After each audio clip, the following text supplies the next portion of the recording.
Raising the Bets is brought to you by the Star Quest Production Network and is made possible by our many generous patrons. If you'd like to support the podcast, please visit sqpn.com/give.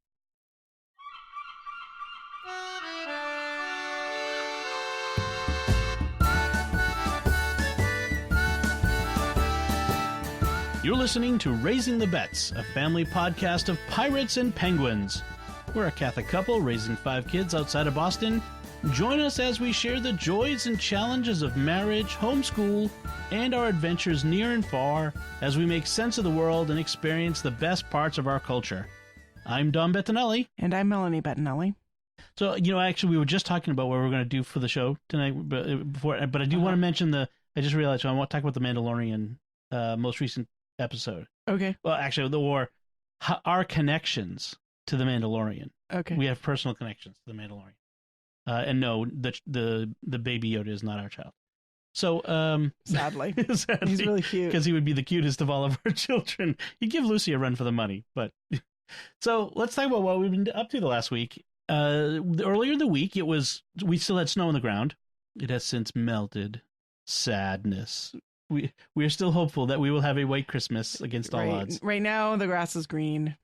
We had a lot of rain yesterday, but earlier in the week we had snow on the ground still. And what day was it that this happened? On Wednesday morning, we woke up. So Tuesday we had rain, lots of rain. Lots of rain. It melted all the snow that we had on the ground, and in fact, the kids were outside pretending to fish in the puddles, right? Which were quite deep. I think they were at least 8 inches at the deepest parts. Really? Oh yeah, wow. It was puddle under the swings. Then on Wednesday morning, we woke up to snow. It was snowing. The rain had turned to snow overnight. Right. It was snowing, and it snowed pretty much all morning, didn't it? Yeah. I mean, there was most of the morning, and by the time it was done, there was good 3 inches on the ground. Oh, there was about 5 to 6 inches, I'd say. Oh, yeah. There was a lot of snow. I didn't have to shovel any of it. The kids took care of that. This is why you don't know, because you weren't shoveling it. I was working. Good. That's good. Well, it seems my master plan of turning them into the snow movers is working. Right. So I took a little trip to the library with Isabella and Lucia at lunchtime to pick up some books that we had on hold.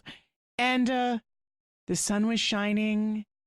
Everything was covered with snow. That puffy snow on the ends of the branches. Right, where like the picture perfect, where all the branches of every tree are covered with snow, and it's just gleaming white in the sun. Against the blue sky, the winter blue sky. Yeah. It was so beautiful. I said, you know what? We should just skip our afternoon lessons and go for a hike.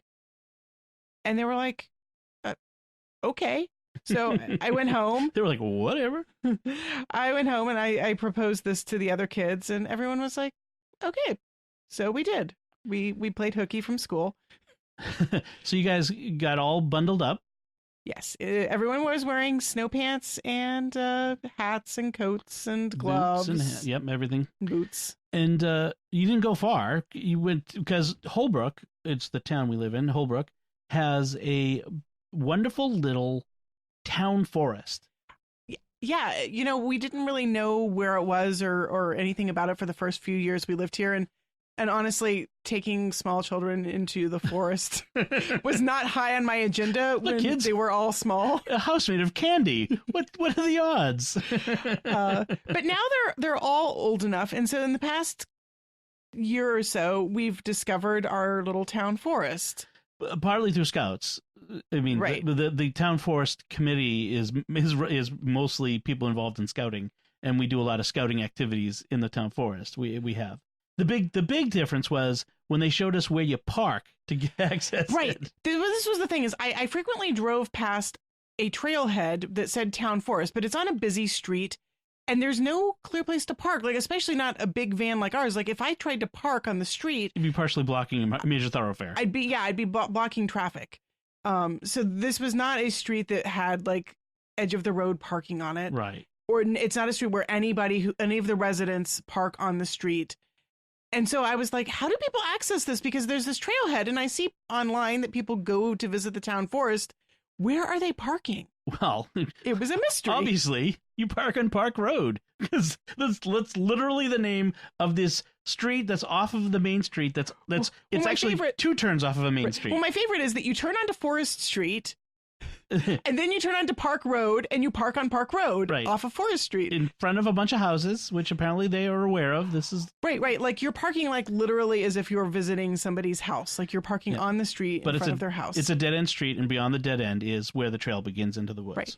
And if you didn't know it was there, You would never. you would never There's ever no sign over stumble. there. You would never stumble across Yeah. it because like from the trail from like the parking area, you can't see the trailhead and the markers. So like there's nothing to tell you this is the town forest parking spot. I think I might suggest that to the folks that maybe they need a sign or something over This there. could be like somebody's a scout project or maybe something. we have a future Eagle Scout project.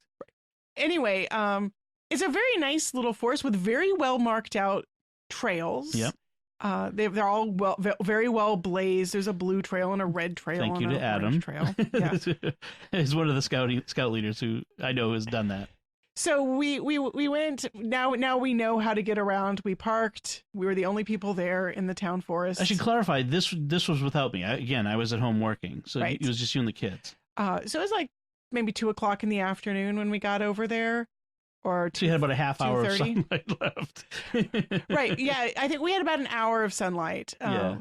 We walked about a mile all round trip. So we just sort of walked up the trail and back. It was gorgeous. Like walking in the woods in the snow, the crunch of the snow under your boots. Everything is covered with snow, and the late afternoon winter sunlight is coming through the trees at this sharp angle.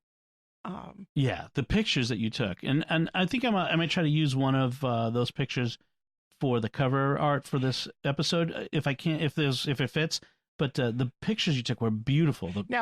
Now the juxtaposition, the irony is I'm enjoying my beautiful walk through the peaceful, magical Narnia woods, while meanwhile all the kids are running ahead of me and they're playing some sort of soldier game where some of the kids will run ahead of the others and then hide in the trees. Set up an ambush. And set an ambush. And then the kids will come follow along, and then they'll like get into a gunfight. They found sticks. Of course they found sticks. We're in the forest.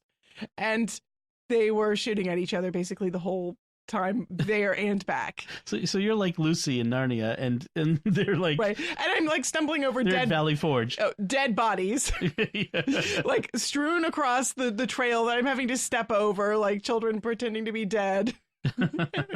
Oh, you look dead. Do you need a medic? No, I think you're too far gone. Oh, well. I kept trying to point out, like, ooh, look at that tree. Ooh, look at the light there. Isn't that beautiful? Bella kind of, for a while, was trying to look for birds. She'd brought her binoculars, but she wasn't having any luck finding birds. I think the other kids were scaring them away. Yeah. And she kind of looked at the light and she oohed and awed with me for a little bit. And then she got caught up with wanting to play the soldier game. She put away the binoculars and she was fighting battles with the rest of them. So in the end, it was a good hike. It was a good hike. By the end, of course, everyone was tired Yeah. and getting hungry. And Lucy was a little bit overwhelmed, both by hunger and by the fact that her legs are half as long as everybody else's. Right. Or a quarter in your case. But, it was a good hike. Yeah. It was a very good call. And Awesome. yeah, it was nice. Well, so that was Wednesday. On Thursday was December 12th. It was the Feast of Our Lady of Guadalupe. And we decided to celebrate in true Texan style. We went out for Mexican food. Yes. we went to this great restaurant nearby called Sombreros, where it's not even just that the food is good, which it is. But here's something you need to know about Mexican food in the Boston area. When you go online to like Yelp and look at reviews, there's always 2 things that are noted on every review: how the guacamole is and how the margaritas are, or the margs, if you want to use the local. I'm cringing. It's very cringy. No mention of the actual food, Right. but You can never find reviews of the enchiladas or the no, because they're a bunch of Yankees who don't know any better. But we've been to this one a few times, and it's really good. Run by I think they're Mexican, but they might be Guatemalan. I'm not sure. Yeah, but it's a family, and they're so welcoming to us. So, we come in, we're the family of 7. We all come trooping in, and they're so welcoming to us, so friendly to us, so accommodating, especially because Lucy can't frankly eat almost anything in the restaurant. We bring our own tortillas that she can eat, the cassava tortillas, and I mean, we were tempted to bring also her refried beans that she can eat. Yeah, she also brought a package of chips, potato chips. Because for the salsa. Because while there are some like corn alternative non-corn tortilla chips, what she really likes with salsa is potato chips. Cape Cod brand. You can't blame her. Potato chips. With everything she has, you can't blame her. So we end up bringing, but they're so accommodating, so nice. They put a couple tables together for us. The decorations you have to note. So that's very nice. One of the things that the theme we see around most places is tequila production, agave growing, and then tequila production. They have these plates that are painted. Except at our table, I think the plate that you originally hung over it must have got broken because there was a plate hanging that wasn't like the others, and this one had painted on it like an Aztec sacrifice. Mm-hmm. It was like an Aztec priest dragging a woman onto an altar. I'm like, like some human sacrifice with your tortillas. Kids are like, what is that a picture of? And we kind of looked at it and went, They're playing a game. Actually, I think we just said no. It's Aztec human sacrifice. We don't get into the prurient details, but they've studied history. It's in the history books. Yeah, it's. Yeah. So that was funny. But the food is always awesome. It was really good. And like I had a chimichanga because, I'm sorry. I just gotta have it. Like you can have a burrito, or you could deep fry the burrito. I do not understand the appeal. No. I don't think you heard me. It's deep fried. Yeah, you lost me. So I had that, and you had fajitas that you shared with Lucy. Yes. And then Ben had chicken fingers, and but Sophie and Anthony, they both got the same thing. They had a quesadilla. No, Sophie had a burrito. Oh, a burrito, and Anthony had. Yeah, I think he had a quesadilla. No, they didn't have quesadillas. Anyway, whatever it was, they had. The one thing I'm proud of is that the kids' meals they get a choice of French fries or rice and beans. They all chose rice and beans. That goes to you. That shows good upbringing. Yes. So only proper. Yes, that was very nice. So sombreros is always nice. I mean, like seriously though, from a Texan point of view, from a Texan review for Mexican food in Massachusetts. For Mexican food in Massachusetts, it's pretty good. Yeah. I probably wouldn't eat there in Austin, but you wouldn't hold a candle to Arandis or to any of the other places, or Chewy's or all yeah, places I go. Bon San Miguel's. I mean, a whole nother league, right? I mean, that's I'm on board with that. I mean, I love all those places in Austin. Okay, so that was Thursday. It was really nice, and then let's skip ahead because I don't think there's anything really notable the other Friday or Saturday. Well, Friday was Santa Lucia Day. Oh my gosh, how did I forget? I didn't put it in my notes. Friday was the Feast of Santa Lucia. So the tradition is we wake up and we listen to Andrea Bocelli singing Santa Lucia. I'm saying Santa Maria. Santa Lucia. Okay, so a lot of people's tradition involves having special buns for breakfast. Right. We've managed, I think, special things for breakfast maybe once. Most of the time, I don't make them the day before because I'm too busy. So we ended up having dessert. Right. So you made a Lucia bread. Right. I make like a sweet, well, it's not like a really sweet bread. It's like a challah bread. It's a slightly sweeter challah that you then glaze. But yeah, then I add some like lemon zest and orange zest to kind of give it a little bit of like extra festive flavor, and I think a pinch of nutmeg, and then add a little bit of extra sweetness, and then I glazed it with cream cheese frosting. No, ironically, Lucy can't eat it because it's made with flour. But I started making this before she was born, and before she was diagnosed with allergies. Like I had already started making this, and so the other kids expect it. It's a tradition. So then I end up making 2 desserts for Santa Lucia Day. And so the one you made for her is with like Lucia buns, essentially. Right, they're closer to the Swedish tradition of Lucia buns, which are like a saffron bun shaped like an S. I didn't actually have any saffron this year because there was a container of saffron on the shelf in the pantry that turned out to be empty.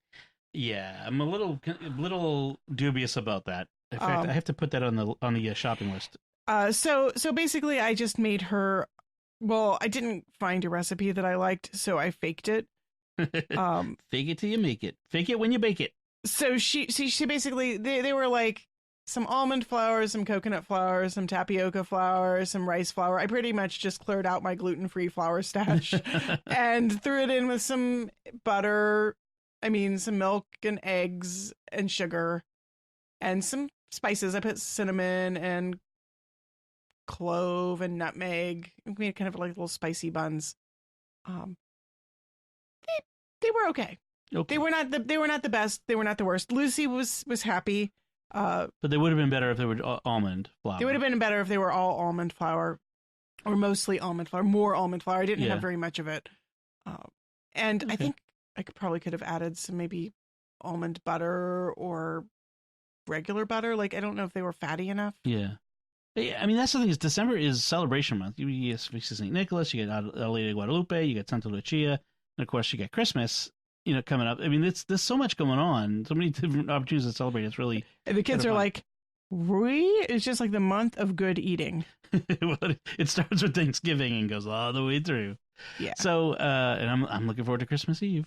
And then so that was Friday. Saturday, I had to work. Jimmy Aiken and I recorded 3 podcasts for Mysterious World. And you were a whirlwind. Yeah, I did lots of catching up on house cleaning that doesn't happen most of the time. Getting ready for Christmas. I like that. I told the kids today, I really have one thing that I want for Christmas, which is I want to have a clean house. Because, okay, so here's the thing. It's sort of an adage among homeschool moms that you can have a clean house, well-educated kids, or good food to eat. Maybe pick 2, but all 3 is just not going to happen. Right. So where I usually end up skimping is, frankly, housekeeping. And the more kids there are, the less likely it is to even have 2 of those. I used to be a much better housekeeper. I mean, I've never been a great housekeeper, but I used to be a better housekeeper than I am now when we had fewer kids. That is a truer words. I think people completely understand that. I've said it before. 7 people living in a 1,400 square foot, generous 1,400 square foot house. I mean, it's hard to without a garage or a basement or an attic. Right. We don't have any storage, and honestly, there's probably quite a few years of stuff where I wasn't doing any decluttering, purging, throwing things away that we don't need. And so like there's backlogs of stuff that just kind of got shoved into corners here and there that needs to be gone through. And like, I'm the only one who can do it. The kids can't do it. There are a few corners of our house where if we cleared out the stuff there, I think we would be shocked at how much more room it feels like, how bigger this house feels. I see that. I mean, we're doing what we can. It'll get better over time, especially as Sophie it gets a little older. So we should tell the story of the harsh but effective Lord Cromwell. Oh, we really should. This is such a great story. This is my favorite thing in the past few weeks, is anytime I ask the kids to start to clean up. Like at the end of the day, our living room is our playroom as well as our family room. And it gets very messy, like carpet of Legos on the floor, plus all the other stuff. So at the end of the day, we try to do a cleanup to reset the room, at least somewhat, to a somewhat livable, to clean the center and maybe an edge or 2. Right. Yeah. And oftentimes it really is like we're cleaning the middle part of the room, and the edges don't always get close attention.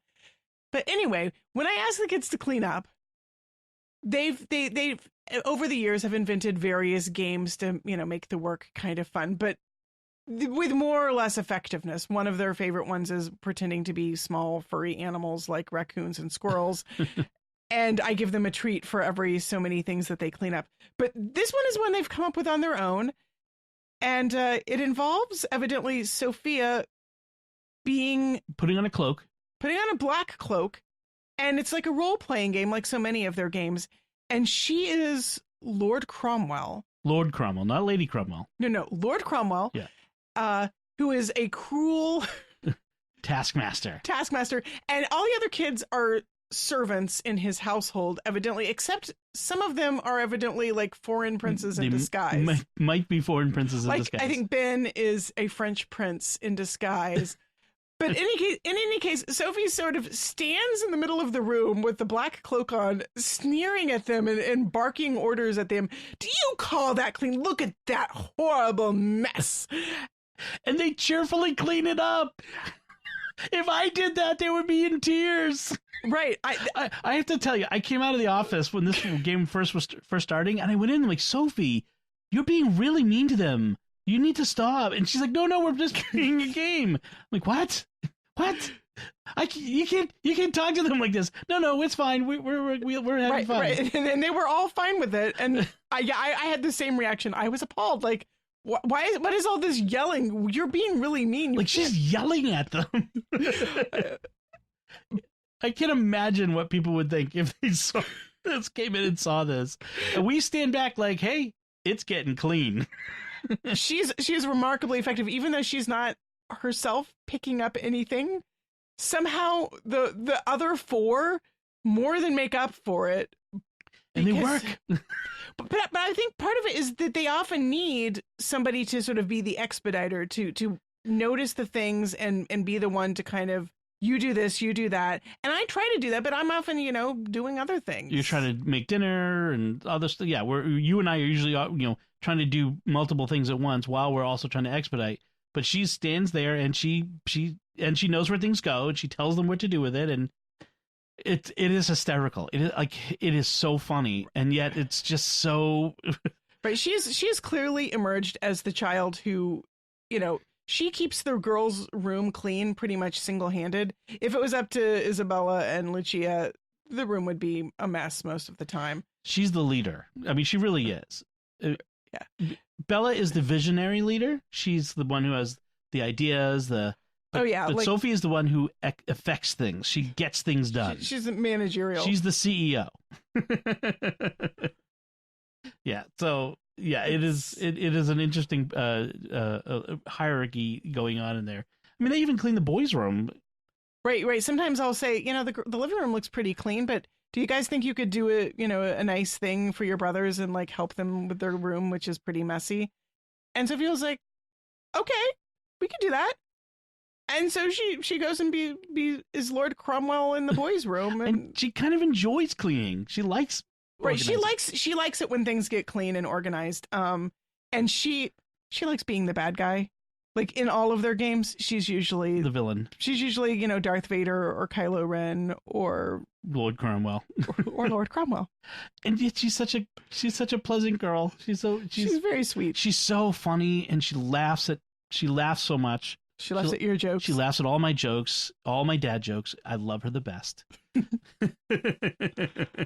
She's always smiling. Other people notice this, by the way, about her, is that she's always smiling. And the harder she's working, the more she's smiling. That's when someone said to me with Scouts, I think it was Heather said she's noticed her at the Klondike last year, that the whole time, especially when they're doing like a hard thing like carrying the sled or something like that, Sophie's smiling. She's just so smiling. Yeah, she's got this great dimply smile, like huge smile. I don't know. Yeah. It's funny.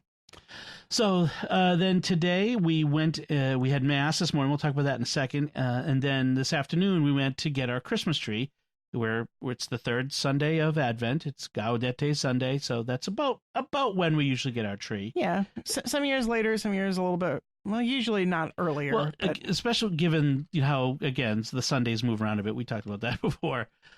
So we went to get our tree at our usual place, which is Home Depot. Some people would sneer at that sort of thing. But you know what? The trees we get at Home Depot last. We keep our tree up pretty like at least to the baptism of the Lord. So almost a month. Right. You know, I one year when you were not capable of, I don't even remember why you didn't come and get the tree with us. I tried Christmas tree lot, and that tree was definitely not. I didn't go with you one year? That's weird. I don't remember that. But we used to get them at lots. We got one year, we got it from Boy Scouts over in Randolph. I know that. Yeah, I don't think they do that anymore, do they? No, I haven't seen it. A lot of scouts don't do that stuff anymore. But I would buy it from the scouts if they were. If the scouts were doing it, I would buy it too. But but there are lots around. But I don't know that they're much better. They're often more expensive. I mean, they do actually seem more expensive. Like I thought Home Depot would be more expensive. No, they buy in bulk. I guess so. I mean, our tree, and so here's the thing. If I had my druthers, if I had all the space I could, I would want a big honking obnoxious, Christmas Vacation Chevy Chase tree. I would, fill the room, go to the cathedral ceiling. I would love that. And for me, I mean, I wouldn't object to a big tree, but given the small space, right? I kind of my eyes are often bigger than our living room. I lean towards the embrace the small space. Go with it like a cute little Charlie Brown tree. It doesn't matter if it's got some scraggles because it's going to get so covered with ornaments. You're not going to be able to see the tree anyway. Well, there's Charlie Brown trees, and then there's Charlie Brown trees. Like I'm okay with a tree that's got a bald spot here, like a gap here and there. I don't like trees with the massive spaces in them. I like a somewhat full tree, but again, given the space we have, one of these the tree we got was about 6 feet tall. It was a compromise tree. Yeah, well, it was bigger than I would have wanted. Like I would have liked the. You would have even smaller.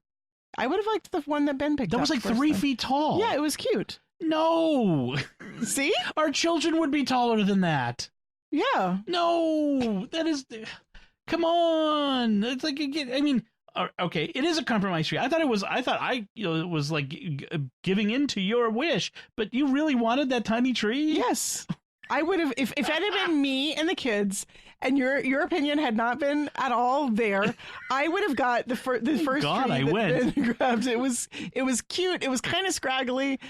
But you put the thing in a car seat that was tiny. It was not that much smaller than the one we bought. It would have been like the tree in Charlie Brown's Christmas. You shake it, and all the needles fall to the ground. It was like a foot shorter. You put like one bulb on it, and it bends over. See, we have very different ideas about Christmas trees. We do. It's like a lot of things. So I guess we got a compromise tree. We did. I did not realize it, but yes, we did. So we got the tree, and we got a new stand because the old stand we had for a while. It's big. It's too big. It's for a big tree. Yeah. And we don't have a big tree. We don't have a big we've established. Tree. I mean, in the past, I've cranked the bolts all the way down, and it barely touches the tree. You know what I mean? So we had to get a new stand. We got some new lights because every year we have to get new lights because for some reason the lights die every summer in the bin. I don't know what it is, but they're dying in there. So we got some new lights. The mice, probably, or the heat. In the shed because that's again we have no storage, so it goes in the shed. So we got some lights with and what I think that was about it. And then there's all the silly decorations that we got at in the Home Depot and all that stuff. I like looking at them. I don't want to actually buy any of them. But... Yeah. The giant penguin. Bella wanted the giant penguin. She did want the giant penguin. The giant inflatable penguin. So we got the tree, brought it home. And trimming it a little more than the guy, the kid, who was more interested in jabbering with his coworker than actually taking care of the tree. Yeah, you get better luck with the older guys. The old guys know what they're doing. They take pride in their work. They do. But yeah, so I had to retrim some of the branches so we can get it in the stand. But you did some more cleaning. My mom came over. Yeah, we did not actually decorate the tree today. That's for tomorrow. Well, you can't decorate the same day you bring it in the house. Yeah. You gotta let the branches. Yeah. So yeah, I cleaned up the part of the living room where the tree was going to go. I put away lots of stuff. Like we said, the margins of the room often don't get thoroughly cleaned by the kids. The room is very clean now. It involved putting a lot of puzzle boxes together and moving books and throwing away trash. Lots of paper airplanes went to their last final resting place today. The Wright-Patterson Air Force Base of paper airplanes. Yeah. And in like books being reshelved And the vacuum cleaner came out an awful lot. There was a lot of stuff to be vacuumed. Once I got rid of the air mattress that your sister broke. I've sadly said goodbye to the air mattress. Melanie's parents had purchased an air mattress to keep here for when they came to visit. We don't have an extra room, so they sleep on that. But on her last night here, Melanie's sister was turning it on. It's not really her fault. It ingested a bit of yarn and it burned the motor out. So, except in as much that the yarn was her fault because she was it's knitting. her yarn. It was actually our yarn that she was knitting. Okay. Nevertheless, it burned it out. So we had to toss it up, unfortunately. But luckily we have a second one that we got for free, which is a whole nother story.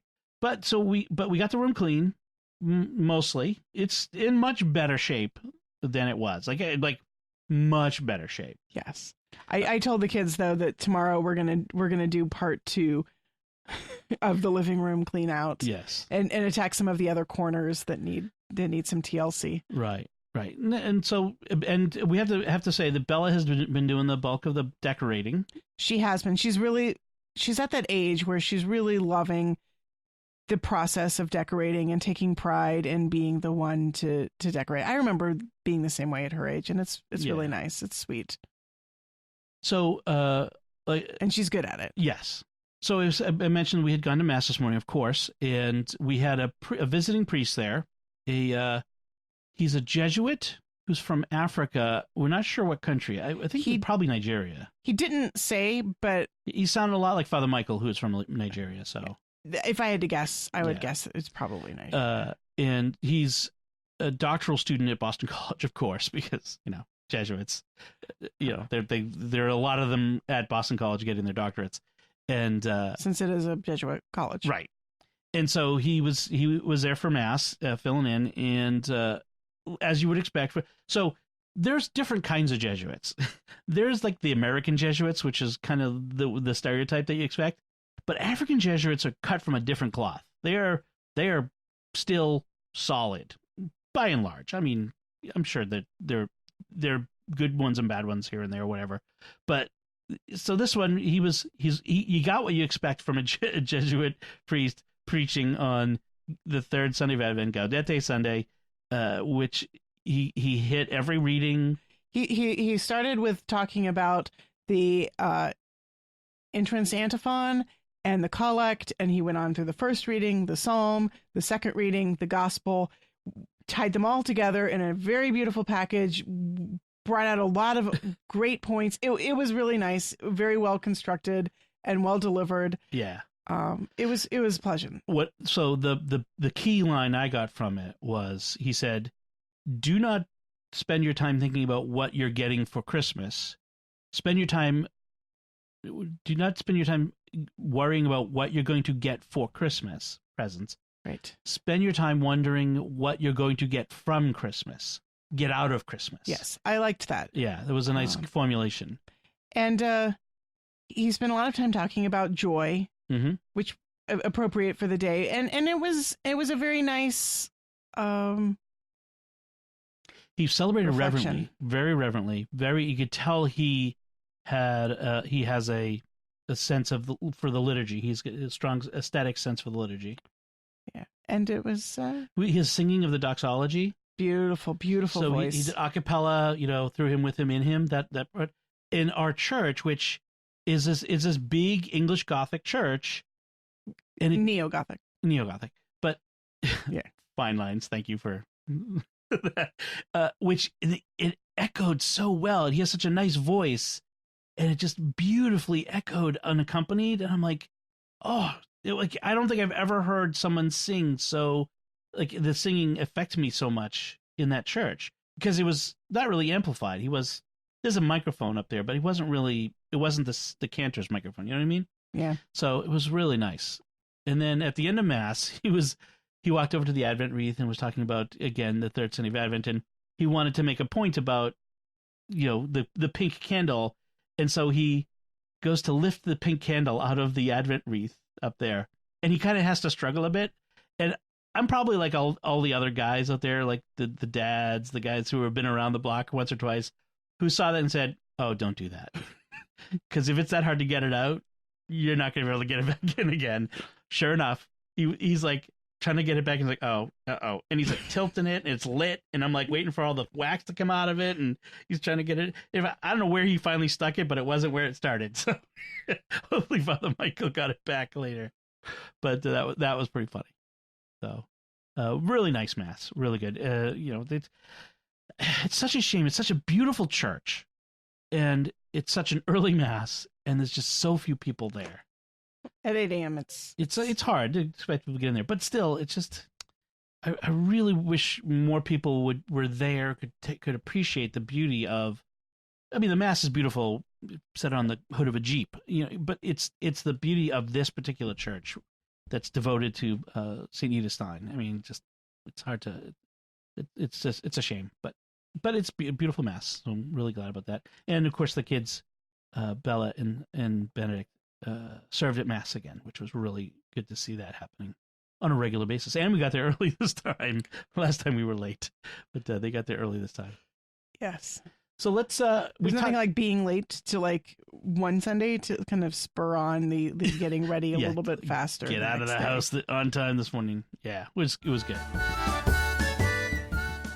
This is Dom Bettinelli, CEO of SQPN, with a special message. The StarQuest Network is fulfilling its mission to explore the intersection of faith and pop culture, and in the past year we've reached stunning new heights. Our programs are reaching broad new audiences with a message that helps us discern good entertainment, make sense of the world, and share the gospel with others. We continue to launch new shows and bring back great shows. We just relaunched Secrets of Star Wars, which comes at the perfect moment to capture the excitement over the new show, The Mandalorian, and the climax of the new Star Wars movies. The support of our audience is vital to this work and has helped us grow closer to meeting our financial obligations. For that, we are very grateful. But we still need to close the gap. Every new gift extends our deadline, but until we eliminate our deficits, the future of StarQuest and your favorite shows remain in question. This is why it's crucial we hear from you this Advent and Christmas, the time when nonprofits receive most of their support for the year. If you're already a supporter of StarQuest, we are very grateful, and we ask you to prayerfully consider increasing your support at this time. If you are not yet a supporter, please become one now. We urgently need your help, and every gift counts. Could you give $15 or even just $10 per month? That lets us provide more than 40 hours of professionally produced shows with compelling content. We have special thank you gifts for donors at several giving levels. If you are a business owner or just want to provide a leadership level of support, we now have a special giving level for sponsors, like in public broadcasting. For $500 per month, you or your business can sponsor one of the shows on our network. Listeners will hear a message in every episode thanking you for your sponsorship and giving your website. We'll also have your name and link on the SQPN webpage and in the show notes of every episode during your sponsorship. Whatever level of support you can offer, whether large or small, please show your support for SQPN this Christmas, and remember that your gifts are tax deductible. Just go to sqpn.com/give.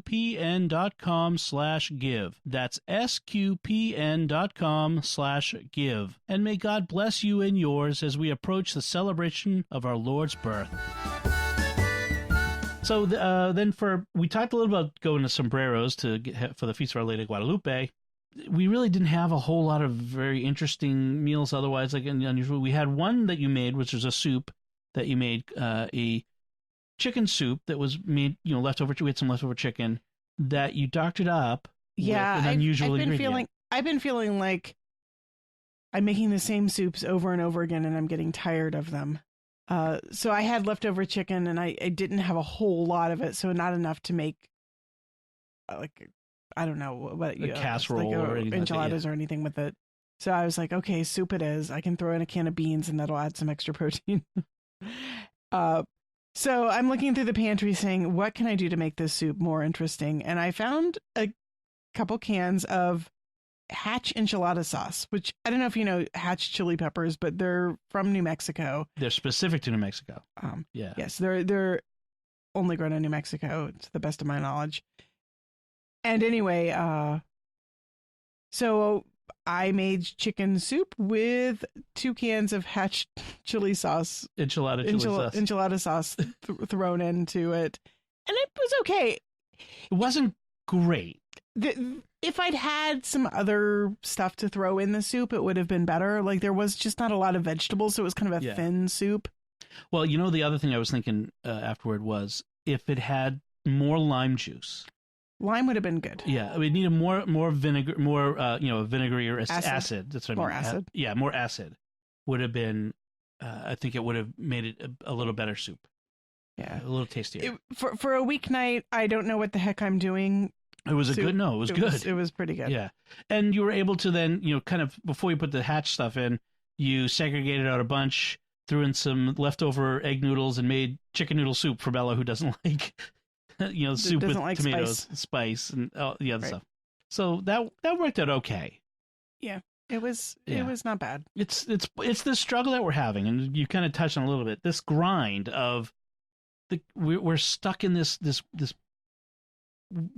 This this what do you call it? The rodent wheel of hamster wheel. The hamster wheel of death. Of food, where we're making the same dishes over and over again because this is what the kids will eat. We'll have pasta and sauce. We'll have rice bowls. We'll have Because there's only a small handful of things that all the kids like. yes, And so then the other nights you're like, well, I'll make something that 3 out of the 5 kids like, but then I have to figure out what to feed the other 2 kids that they'll eat. right. I know some families have a policy, and it's not a bad one, that this is what dinner is. Everybody eats it. I'm not a short order cook. I'm not going to make other things.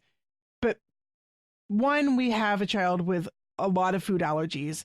2, we like a lot of really spicy foods. And so we decided early on when we just had 1 child that we were not going to expect our children to eat really spicy curry, but neither were we going to deprive ourselves of our favorite spicy dishes so that we could all eat the same meal together.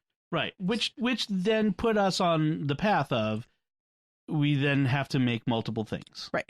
And but it was a conscious decision. I mean, I sort of looked at the options and said, well, this is the best of the lot.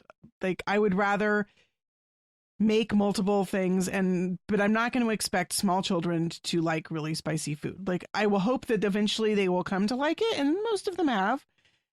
But I don't think it's fair to do this is what we're having for dinner. You must eat it when right. We did the whole no thank you bite thing for a while when they were little, but not for the spicy stuff. Right. But even for stuff like that, they just ew, ick, I don't want it. Like, we did that when they were smaller.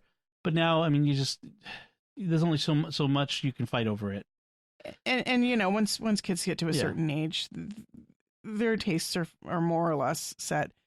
But this problem gets worse in the winter because in the summer there's a lot more grilling. We grill 3 or 4 times a night. I mean, every week. I mean, we and that gives us more options. It opens up. Because they love anything that's been cooked over fire, it becomes a lot easier. And it's easier for me because I can then focus on like making sides while you're outside grilling the meat, yeah. The main dish. Yeah. And so the winter comes around, and so we're stuck in this wheel of these 6 dishes that we seem to keep making. And I want to make other things. And I'm so one of the reasons we bring it up is I'd like to hear what other people do. What do you do? What are your policies with your family, and how you choose what meals you make, and what if the kids don't eat it, or do you just all eat whatever? You don't really care what you eat. You're not really picky about it. I'm kind of curious what other families do, but I think I want to get back to deciding like, okay, we're gonna make 2 dishes. I'm gonna make this one dish that you and I are gonna eat, and maybe 2 others. And then we'll have this backup that's easier that they'll eat. And not every night, but occasionally, because I want to make. There's things I like when we're doing meal planning for the week, and I'm pulling out the Paprika cookbook app, and I'm looking at these are all these recipes I want to try, and you're like, nope, no one will eat that. No one will eat that. No one likes that. Like, I want to try it. So I think we're gonna have to do that. Well, as Melanie looks dubious. Although it kind of worked tonight. You made chicken curry. I made chicken curry, which is, definitely not a favorite for everybody. Right. And there were 2 who... Although it's Sophie's favorite. Sophie loves curry. Right. In fact, I think it goes back to when she was like not even a year old. She was she had a mild some mild food allergies or food sensitivities. She couldn't eat dairy for a while, and she says she was on for while we were trying to figure it out. She was on like a very very basic, bland bananas, rice, toast diet. Right. And then one night I had curry and she was sitting on my lap and she was like begging for the food. And I was like, okay, fine. I'll give you a bite. We'll watch you like shriek in pain. And then that will be the end of that. And you won't be begging for food off my plate anymore, except she loved it. She adored it. She ate so much of it. And that's pretty much like ever since then, it's been a love affair with curry for her. She loves curry. Anthony was something similar, where he was little and was when Tree was living with us. And was Tree living with us with Anthony? Yeah. So I think and then we had Thai curry, and we gave him some, and he was like yum and wanted more. So yeah, he was one who liked it. Bella. I remember what put Bella off was homemade pizza, and you would make some with just cheese and sauce and some with pickled jalapenos for us. And she got one of the pickled jalapeno ones by mistake and burned her mouth. She was like 2 at most. And that's when she said, tasty, tasty, which meant hot. I don't want to eat it. And I think from that point on, she wouldn't take anything that had any bit of spice to it.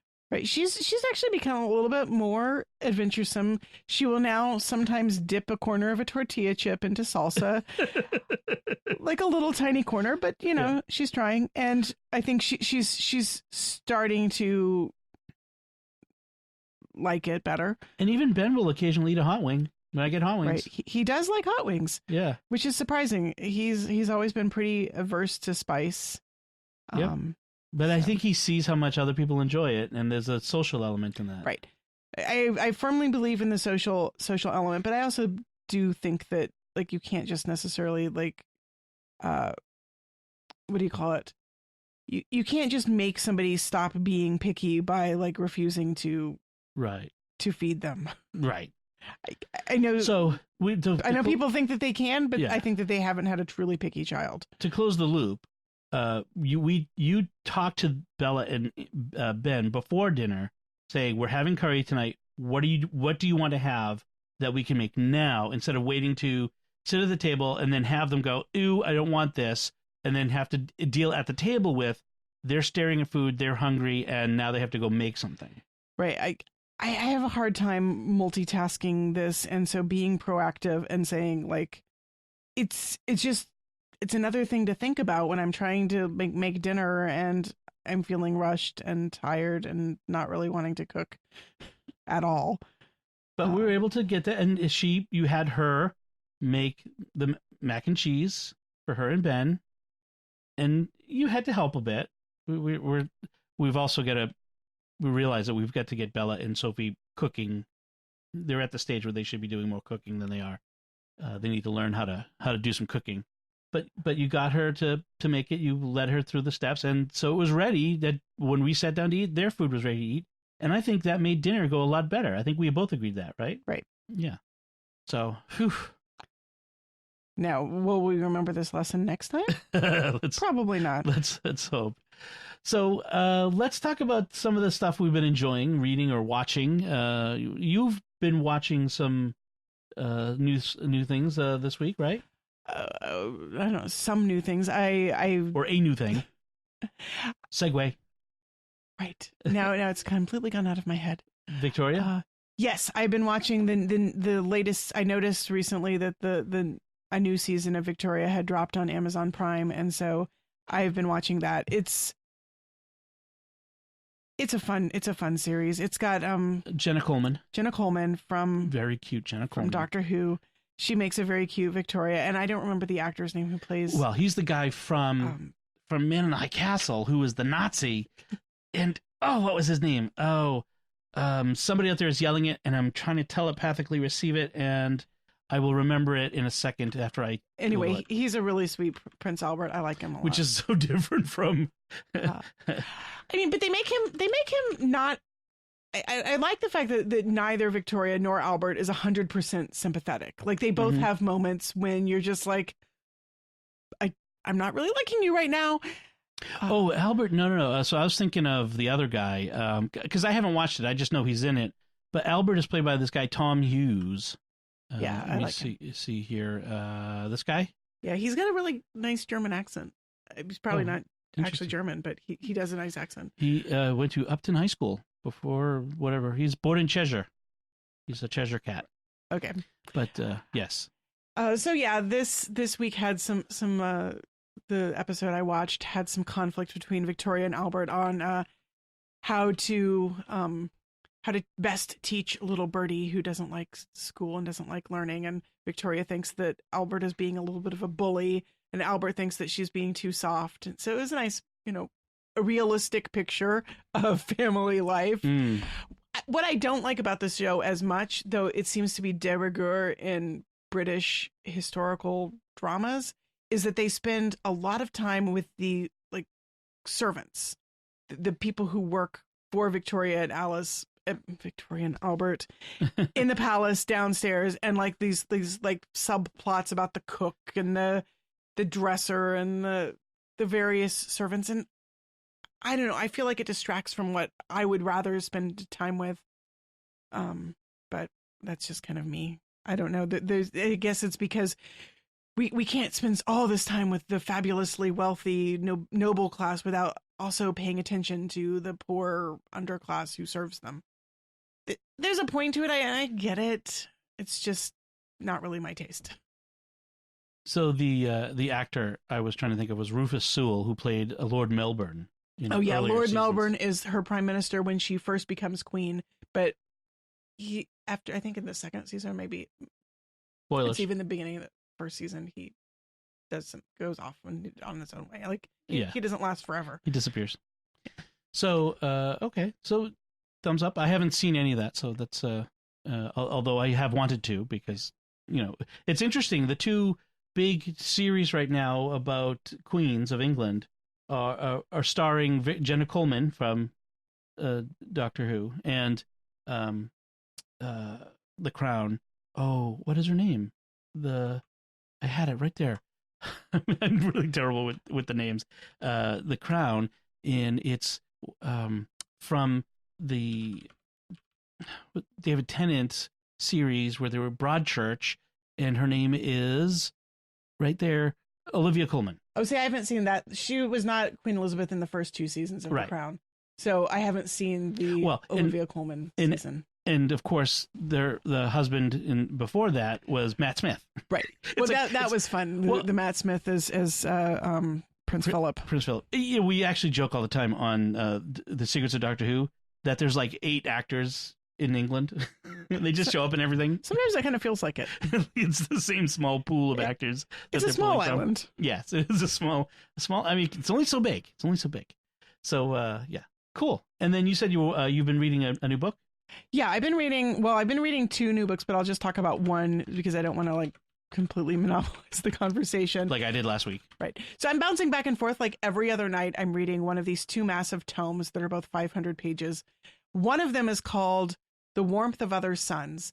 It's a nonfiction. It's a history book. It's about the Great Migration, which is something I had never learned about in school, and I had never even heard about really until the past couple of years. But the Great Migration happens between roughly World War I through the 60s, and it is a massive migration of African Americans from the South to the North and the West. Escaping the horrible Jim Crow laws and seeking, economic prosperity and opportunities. And this book is really fascinating. So it follows basically 3 characters, real people. 3 real people. So it's or sort of based on oral history. She did interviews with these 3 people, and then in between she kind of fills in sort of the bigger picture and anecdotes from other people, smaller bits and pieces. But essentially it follows one man who immigrates to California from Louisiana in the 1953. in the 50s. He's a surgeon whose parents were both, his father was a principal and his mom was a school teacher. He served in the army and eventually became personal physician to Barack Obama. Did he? Oh, I'm reading the blurb on the That's further than I've got in the book. Spoilers! Ooh, sorry. Anyway, so he's a really interesting character.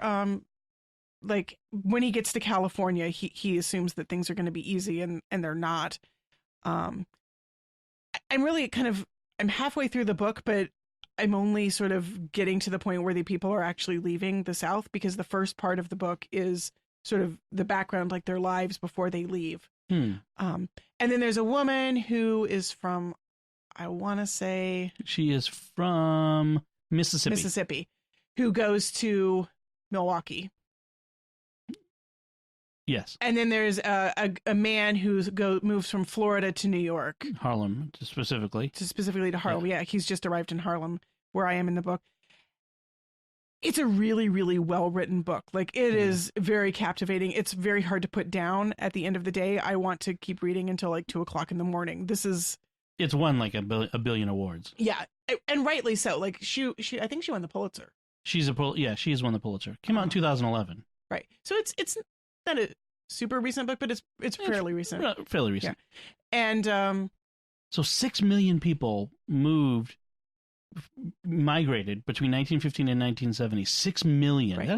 That is one of the epic migrations in history. Right. It is one of the biggest migrations in history, and we did not learn about it in school. Right. And it's fascinating to me. Now, one of the I always wondered about that, though. You know, like because the slavery was in the South, and you had all these black people who live in the North now, and I always assumed it was, well, after the Civil War they left the South because, you know, they didn't want to live there anymore. But apparently not so simple. Right. It's and she goes into a lot more about the Jim Crow laws and the situation in the South after Reconstruction failed, right, essentially, than I had known about it. I mean, I sort of knew bits and pieces, but like seeing a big picture, like all across the South, it was really horrifying. I have to say, I thought I knew how bad it was, and I don't think I really did. Right. Even as someone who grew up in the South. Which Texas sort of qualifies as. Right. Oh yeah. I mean, you get a little bit of that as the doctor drives through Texas to get to California, and there is no place for him to stop. There are no hotels that accommodate black people. One of the interesting things actually about the book is she uses throughout each time period the words that people will use. So at his time, it's colored people, right? And it shifts throughout the book as using the language that they would have used for themselves, and other people would have used like the common language. It's really one of the interesting things that adds like a sort of texture to the book. I almost like just. Does faith play much of a role in the story? Not really. I mean, there's some going to church. There's some kind of talk about it, but it doesn't seem to be a major factor in the lives of the individuals, or at least in what she profiles, what she's reporting. Right, and yeah, it's hard to know. Like, is she just not very interested in that aspect of their lives, or is it not very important to them in particular?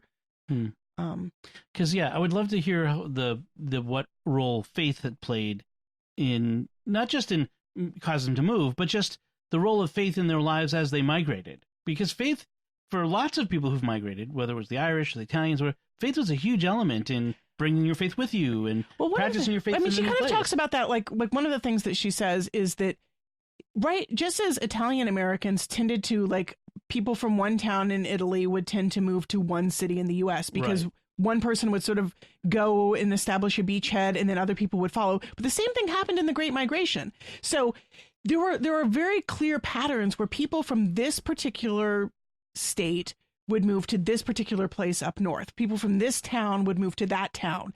And so you would have communities of people from, like, you know, this town in Louisiana, Monroe, Louisiana, and they would all move to this particular place in, I can't remember the names. In California? Yeah.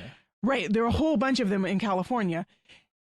And so then people would, you know, get together on, like, Sundays when they didn't have to work, and Saturday nights, of course, that became sort of the big thing too. Right. And they would, share stories from back home, and they shared, culture and food.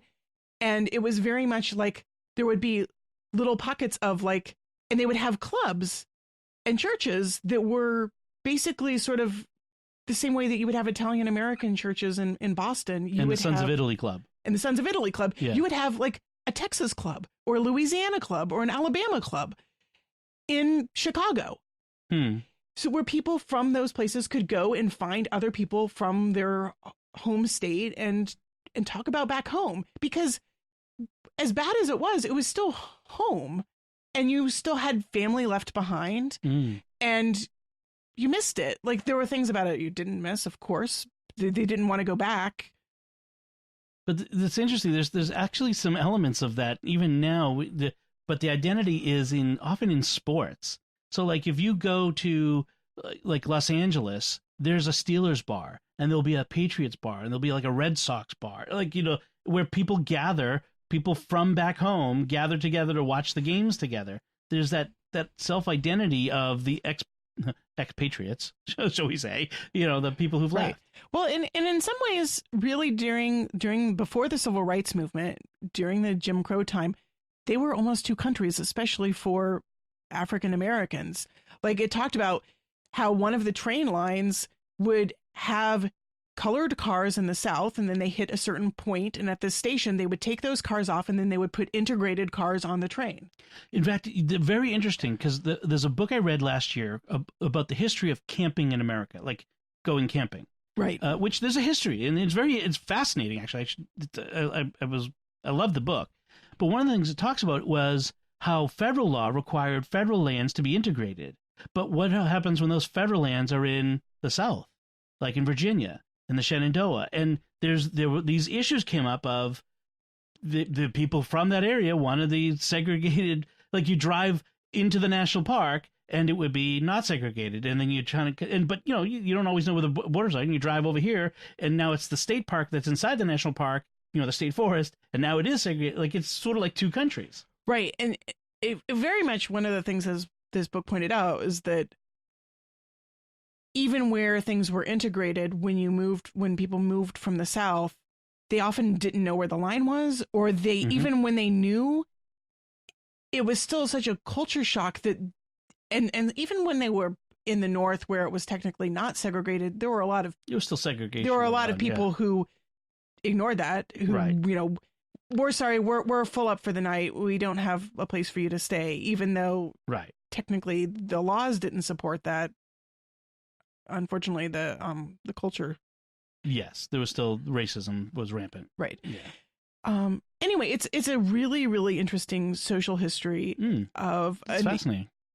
Of a long era in history. Even though the people themselves at the time didn't think of themselves as being part of a great anything or a movement or a migration. They're just moving. Right. My life is bad here.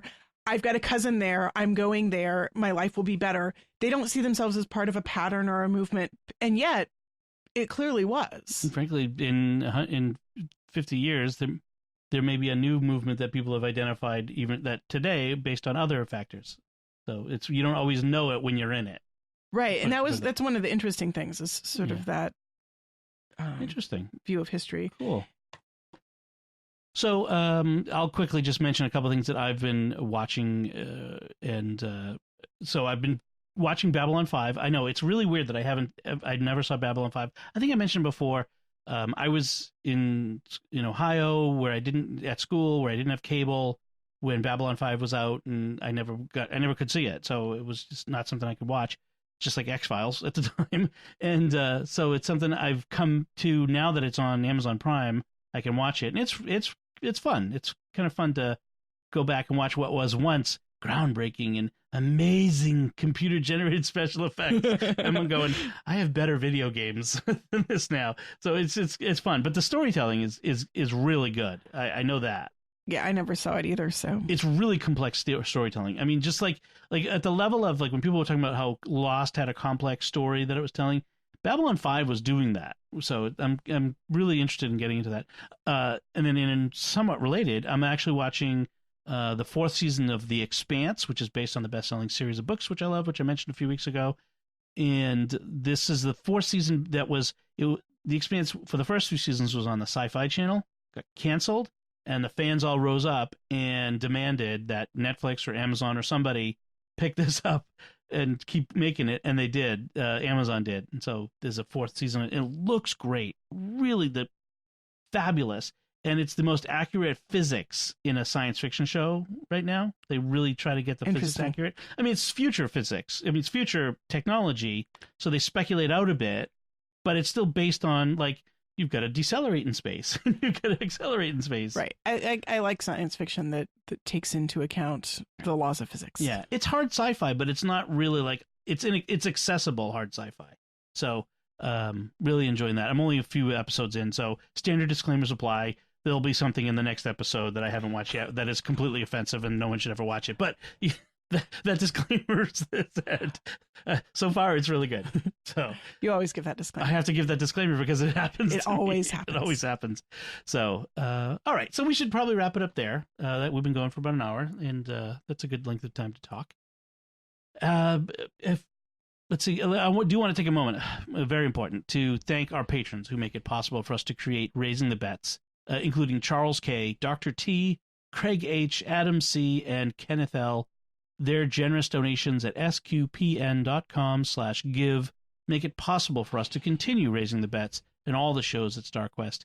You can join them by visiting sqpn.com/give. So what did you think of anything we had to say? We'd love to hear your feedback. Tell us about your family, how your family deals with meals and that sort of thing, or anything interesting that you've been reading or watching. We'd love to hear from you. You can comment at sqpn.com/bets. or the SQPN Facebook page, facebook.com/StarQuestMedia, or you can send an email to bets, that's BETTS, at SQPN.com. And we'll have links to the books and the other things that we mentioned in the show notes at SQPN.com/bets.